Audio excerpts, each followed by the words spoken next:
جنگ مسلط کرنے کی کوشش کی گئی تو اسی طرح جواب دیں گے جیسے مئی میں دیا تھا۔ بھارت کے خلاف جنگ میں اللہ نے پاکستان کو سربلند کیا۔ اللہ کے حکم اور اس کے فرمان کے مطابق اپنے فرائض کی انجام دہی کرتا ہوں۔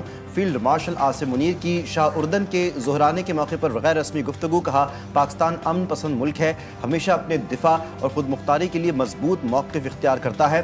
مسلمان جب اللہ پر بھروسہ کرتا ہے تو دشمن پر پھینکی مٹی کو بھی میزائل بنا دیتا ہے۔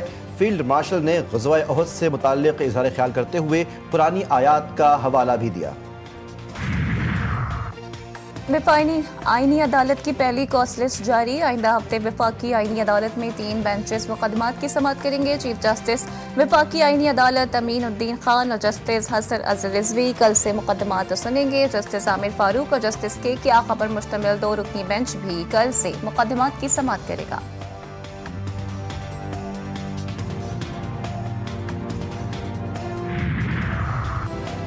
پارلیمنٹ جب چاہے گی آئین میں ترمیم کرے گی۔ آئین ججز کی مرضی کا نہیں ہوگا، آئین میں ترمیم پارلیمنٹ کا حق ہے۔ وزیر مملکت برائے داخلہ طلال چودھری کہتے ہیں کہ عدلیہ کا جب دل کرتا ہے تھا سو موٹو پر وزیر اعظم کو گھر بھیج دیتے تھے، جب دل کرتا تھا حکومت کو کٹہرے میں کھڑا کر کے لاچار کر دیتے تھے۔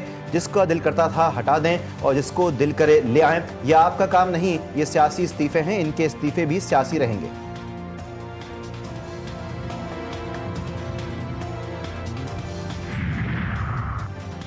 مانی پی ٹی آئی کے ہمشیرہ علیمہ خان کی پنجاب بھر سے جائیدادوں کی چھان بین۔ بورڈ آف ریونیو پنجاب کے ڈیپٹی کمشنرز کو مراسلے جاری۔ علیمہ خان کی پنجاب بھر سے جائیدادوں کی چھان بین کی ہدایت۔ علیمہ خان کے نام منقولہ غیر منقولہ زرعی رقبوں کی تفصیلات طلب۔ جائیدادوں کا تمام ریکارڈ ATC کورٹ راولپنڈی کو ارسال کیا جائے گا۔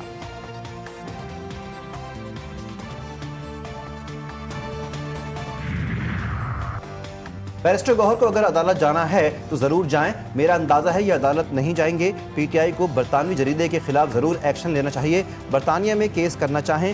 وزیر دفاع خواجہ آصف کہتے ہیں کہ اگر یہ عدالت نہیں جاتے تو میں چلا جاؤں گا۔ دی اکانومسٹ کوئی عام جریدہ نہیں ہے، دنیا کا مستند جریدہ ہے، غلط خبر نہیں دیتا۔ اسلام آباد کچہری خودکش حملے کی تحقیقات۔ سہولت کار درزی کا بھائی قانون نافذ کرنے والے اداروں کی گرفتار میں آ گیا۔ بلال کے بھائی شاہ منیر کو گرفتار کیا گیا تھا۔ بارود سے بھری جیکٹ درزی کے پاس رکھوائی گئی تھی۔ ملک میں چینی قیمتوں میں اضافہ۔ کوئٹہ میں چینی کی فی کلو قیمت 230 سے 210 روپے تک جا پہنچی۔ فیصل آباد سکھر میں چینی 210 روپے فی کلو میں فروخت۔ اسلام آباد میں دکاندار چینی من مانے ریٹس پر فروخت کرنے لگے۔ لاہور میں چینی نایاب۔ کراچی میں چینی 180 سے 190 روپے میں فروخت۔ چینی کی بڑھتی قیمتوں سے عوام پریشان۔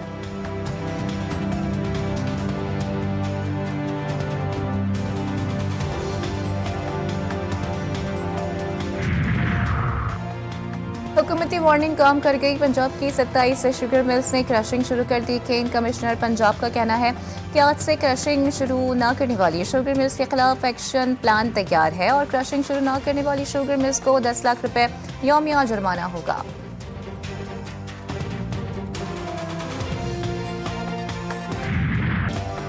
پاکستان کا وائٹ واش کا مشن۔ پاک Sri Lanka one day series کا تیسرا اور آخری معرکہ۔ سری لنکا کی پاکستان کے خلاف بیٹنگ جاری۔ سیریز میں شاہینوں کو 2-0 کی فیصلہ کن برتری حاصل۔ ٹیم میں 4 تبدیلیاں کی گئیں۔ کپتان شاہین شاہ افریدی، حسیب اللہ خان، فہیم اشرف اور فیصل اکرام ٹیم میں شامل۔ کپتان شاہین افریدی کہتے ہیں کہ راولپنڈی کی وکٹ بیٹنگ کے لیے سازگار ہوتی ہے، سری لنکا کو کم ٹوٹل پر آؤٹ کرنے کی کوشش کریں گے۔ میچ سے قبل سری لنکن ٹیم کو دھچکا۔ کپتان سمیت متعدد سری لنکن کھلاڑی وائرل انفیکشن کا شکار۔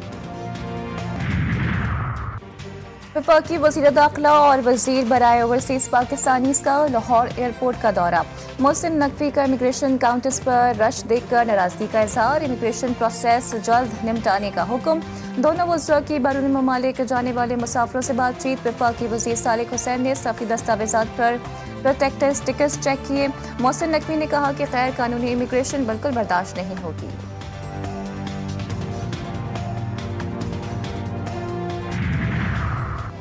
مودی کا میک ان انڈیا دفاعی خواب زمین بوس۔ بھارتی فوج کو بروقت اسلحہ نہ ملنے کی عام شکایات۔ بھارتی دفاعی صنعت کی سرد مہری نے CDS کو میڈیا پر آ کر قوم پرستی کی دہائی دینے پر مجبور کر دیا۔ بھارتی chief of defence staff Anil Chauhan کا اپنی دفاعی صنعت پر شدید عدم اعتماد کا اظہار۔ کہا کہ ہم آپ کی منافع کمانے والی کاوشوں میں کچھ قومیت اور حب الوطنی کی توقع رکھتے ہیں۔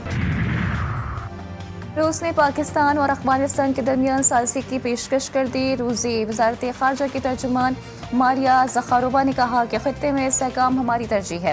پاکستان اور افغانستان میں کشیدگی نہ صرف روس بلکہ عالمی برادری کے لیے بھی تشویش کا باعث ہے۔ پاکستان اور افغانستان ضبط و تحمل کا مظاہرہ کرے۔ سرحدی کشیدگی خطے کے امن کے لیے خطرہ ہے۔ مذاکرات ہی مسئلے کا پائیدار حل ہے۔ جنگ بندی معاہدے کے باوجود غزہ میں 3 الگ مقامات پر اسرائیلی حملے۔ سعودی عرب نے فورسز اور یہودی آبادی کاروں کے فلسطینیوں پر بار بار حملے ناقابل قبول قرار دے دیے۔ غزہ میں 10 اکتوبر سے 10 نومبر تک اسرائیل کی جانب سے 282 مرتبہ سیز فائر کی خلاف ورزی کی گئی۔ فلسطینی اتھارٹی کا فلسطینیوں کو دوسرے ممالک میں آباد کرنے کی کوشش پر تشویش کا اظہار۔ تحقیقات شروع کر دی۔ فلسطینی اتھارٹی کا کہنا ہے کہ فلسطینی شہری بیرون ملک بھیجنے والے ایجنٹ سے ہوشیار رہیں۔ غزہ کے عوام کو انسانی اسمگلنگ کے ذریعے بے دخل کیا جا رہا ہے۔ وزیراعظم آزاد کشمیر کے خلاف پیپلز پارٹی کی تحریک عدم اعتماد۔ رائے شماری کے لیے پیر کو آزاد کشمیر اسمبلی کا اجلاس طلب۔ پیپلز پارٹی کا فیصل راٹھور کی وزارت عظمیٰ کے لیے 35 سے زائد ووٹوں کی حمایت کا دعویٰ۔ تحریک انصاف اور مسلم کانفرنس کا ان ہاؤس تبدیلی کے بائیکاٹ کا اعلان۔ صدر پی ٹی آئی عبدالقیوم نیازی نے کہا، پی ٹی آئی کے 14 لوٹوں سے حکومت بنانا پیپلز پارٹی کی کیسی جمہوریت ہے؟ پاکستان تیزی سے ابھرتی ہوئی معیشتوں میں شامل ہے۔ وزیر خزانہ محمد اورنگزیب کہتے ہیں کہ پاکستان کو موسمیاتی تبدیلی جیسے بڑے چیلنجز درپیش ہیں۔ موسمیاتی تبدیلی کے چیلنجز سے نمٹنے کے لیے اقدامات کر رہے ہیں۔ بین الاقوامی اداروں سے مالیاتی امداد کے ساتھ ساتھ تکنیکی معاونت چاہتے ہیں۔ COP 30 کانفرنس سے ورچوئل خطاب۔ بلوچستان اور خیبر پختونخوا میں گلوف سے بڑے پیمانے پر تباہی۔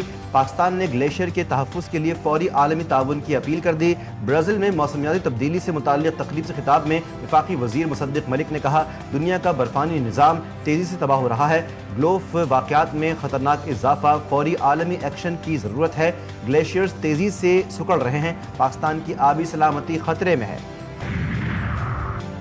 وزیر اعلیٰ سندھ سے فرانس کے سفیر کی ملاقات۔ آثار قدیمہ، سرمایہ کاری اور باہمی دلچسپی کے امور پر بات چیت۔ فرانسیسی سفیر کا سندھ میں آثار قدیمہ کے مقامات کے تحفظ میں اظہار دلچسپی۔ وزیر اعلیٰ سندھ کی فرانسیسی سفیر کو سرمایہ کاری کے لیے تعاون کی یقین دہانی۔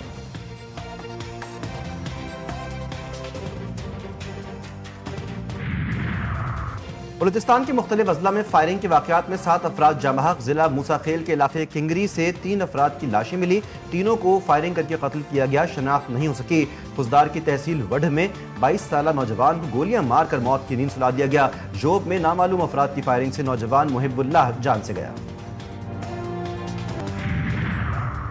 آزاد کشمیر کے ضلع کوٹنی میں اسکریپ گودام میں دھماکہ، 3 افراد جاں بحق، 7 زخمی ہو گئے۔ لاشوں اور زخمیوں کو اسپتال منتقل کر دیا گیا۔ حیدرآباد کے علاقے لطیف آباد میں پٹاخے بنانے والی فیکٹری میں دھماکہ، 1 اور زخمی دم توڑ گیا۔ ہلاکتوں کی تعداد 7 ہو گئی، 6 زخمی زیر علاج۔ فیکٹری کی عمارت کو شدید نقصان پہنچا۔ فیکٹری کھیتوں کے درمیان بنائی گئی تھی۔ کراچی کے علاقے لیاری میں رینجرز اور پولیس کی مشترکہ کارروائی۔ Gang war commander Shaukat Ali عرف آغا شوکت گرفتار۔ اسلحہ برآمد۔ ترجمان رینجرز کے مطابق حکومت سندھ نے ملزم کی گرفتاری پر انعام مقرر کر رکھا تھا۔ ملزم ٹارگٹ کلنگ، بھتہ خوری، منشیات فروشی اور پولیس مقابلوں میں ملوث رہا۔ مظفر گڑھ میں نجی اسکول کا مالک خواتین ٹیچرز سے زیادتی میں ملوث نکلا۔ 4 خواتین ٹیچرز کو بلیک میل کر کے زیادتی کا نشانہ بناتا رہا۔ متاثرہ خاتون کے اہل خانہ کی مدعیت نے مقدمہ درج، ملزم کی تلاش جاری۔ پیٹرولیم مصنوعات کی نئی قیمتوں کا اعلان۔ ڈیزل 6 روپے فی لیٹر مہنگا۔ وفاقی وزارت خزانہ کی جانب سے جاری نوٹیفیکیشن کے مطابق پیٹرول کی فی لیٹر قیمت میں کوئی رد و بدل نہیں کیا گیا۔ 6 روپے اضافے کے ساتھ ہائی اسپیڈ ڈیزل کی نئی قیمت 284 روپے 44 پیسے مقرر۔ ٹرانسپورٹرز کی پیٹرولیم مصنوعات کی قیمتوں میں اضافے کی مذمت۔ صدر پاکستان گڈز ٹرانسپورٹ الائنس کا کرایہ 4% بڑھانے کا اعلان۔ کہا، حکومتی پالیسیز ملک گیر ہڑتال کی طرف جانے پر مجبور کر رہی ہیں۔ حکومتی بے ضابطگیوں کے خلاف جلد لاہے عمل کا اعلان کریں گے۔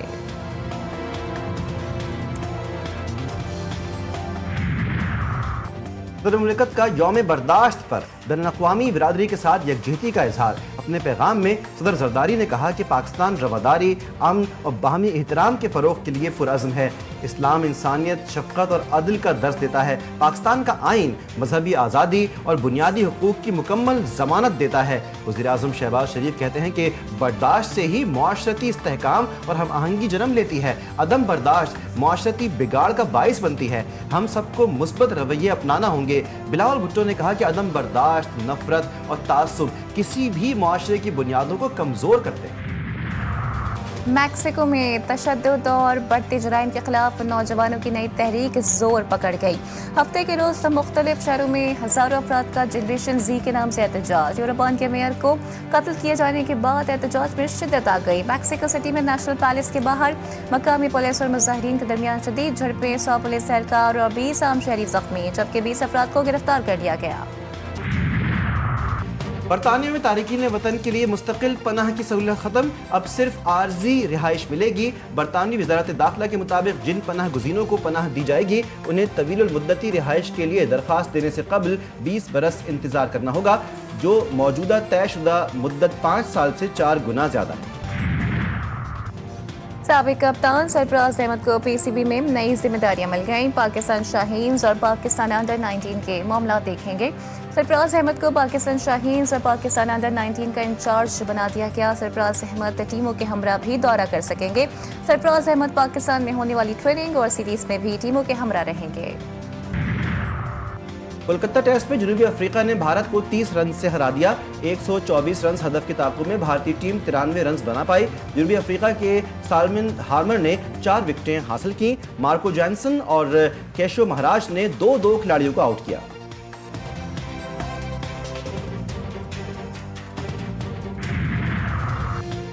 Blind women's T20 cricket world cup, Bharat نے پاکستان کو 8 وکٹوں سے شکست دے دی۔ بھارتی ٹیم نے پاکستان کا 136 رنز کا ہدف 2 وکٹوں کے نقصان پر 11ویں اوور میں بآسانی حاصل کر لیا۔